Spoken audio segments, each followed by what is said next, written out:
Motorcycles really went through some cool changes and wild experiments, not to mention a few epic flops, during the fun-loving 1970s. So let's take a stroll down memory lane and check out some bikes that probably should just stay in the past. Number 1. Harley-Davidson AMF era bikes. The famous Harley-Davidson bikes from the AMF days top our list. American Machine and Foundry, AMF, took over Harley in the early 70s, and that really messed with the quality. These rides were known for their shoddy work, constant breakdowns, and just being unreliable overall. Models like the Ironhead Sportster and Shovelhead ended up with a bad rep for being a real headache. And those years are usually seen as a rough patch for Harley. Number 2. Yamaha TX750. The Yamaha TX750, which came out in '72, didn't exactly get off to a great start. There were some pretty major reliability problems. The early engines would overheat and vibrate a ton, leading to a lot of breakdowns. Even though Yamaha tried to sort these issues out, they ditched the TX750 by '75. At 518 pounds, it was a bit of a beast to handle, and its complicated engine design made life difficult for mechanics. Sure, it had a cool 5-speed transmission and decent brakes for the time, but those positives just couldn't make up for its issues. The TX750 reminds us that not every classic bike deserves a comeback. Sometimes it's better left as an interesting piece of history. Number 3. Norton Commando Combat. The Norton Commando Combat hit the streets in January 1972, cranking out 65 bhp at 6,500 RPM, packing a 10:1 compression ratio, an SS camshaft, and 32mm carburetors. But even with those cool specifications, it didn't have a good reputation for being reliable, especially with issues like the crankshaft and bearings, which led to some heavy repair bills. Nowadays, bikes are way fancier with tech, reliability, and performance, so you can just ride and enjoy without all the headaches. Number 4. Kawasaki H2 Mach 4. This 750cc 3-cylinder 2-stroke bike was known for its insane speed and ability to do wheelies like a pro.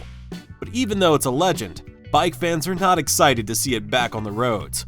Its handling was kind of funky, and it could get pretty wobbly at high speeds, which made it tricky even for seasoned riders. Nowadays, cyclists want bikes that combine power with good handling and safety, which the H2 Mach 4 just didn't have. While we can totally appreciate its legendary status, bringing the H2 Mach 4 back might be a trip down memory lane that's better left untouched.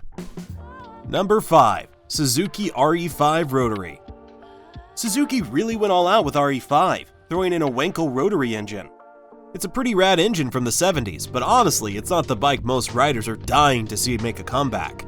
The RE5 had an amazing liquid-cooled single-rotor setup, but it also came with a lot of issues. It was heavy, complicated, and that rotary engine, even though it was different, was a total struggle to keep running right. Also, it weighed more than 500 pounds, and it had a bit too quirky of a design, so it never really blasts off. It's definitely a wild chapter in motorcycle history, but nowadays, most bikers are all about having bikes that are reliable and easy to handle. Number 6. Suzuki TM400 Cyclone. Even though the TM400 has some pretty cool features, like a beefy 400cm3 2-stroke engine and that fancy pointless electronic ignition, people often think of it as a bike that's tricky to handle.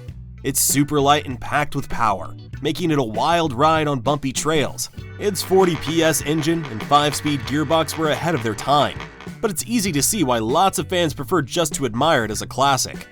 Let's give a shout out to its legacy while agreeing that some of its quirks are better left behind. Number 7. Honda CB500T. The Honda CB500T aimed to upgrade the old CB450, but it kind of missed the boat. It has that feeling of retro, but when you check out the specs and how it performs, it just doesn't surprise you. With all 34 horsepower and a top speed of about 101 miles per hour, it can't compete with the powerful high-tech bikes we've got now. Yeah, those old drum brakes and semi-double cradle frames might get fans excited, but they really can't keep up with the safety and handling we need these days. Number 8. Triumph Trident T160. The Triumph Trident T160 was supposed to bring some excitement for the British brand, but it kind of fell flat in a bunch of ways. It's got that classic look and some really nice features, like the air-cooled 741cc triple engine and those sweet 10-inch disc brakes. But honestly, the 1970s Trident T160 isn't making a comeback anytime soon. While it's fun to reminisce, most modern riders want the latest tech, better reliability, and fancy safety features that the T160 just can't give. Number 9. BMW R65. The BMW R65 was supposed to be a solid middleweight bike that balanced comfort and performance pretty well. Honestly, it's a bit of a bummer and feels kind of underwhelming. It's a cool touring bike with a 44 HP engine, goes up to 109 miles per hour, and weighs 452 pounds. And it has that aesthetic feeling, but it's not really winning people's hearts. The 18-inch front wheel and the shorter swing arm made it look unique, but it can feel a bit wobbly compared to newer bikes. And with just 44 HP, it doesn't really hold up by today's standards. Number 10. Ducati 860 GT.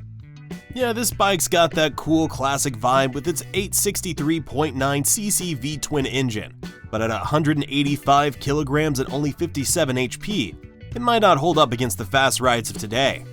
The 860 GT's classic single front disc and rear drum brakes really give us nostalgia. They just can't compete with the safety standards of these days.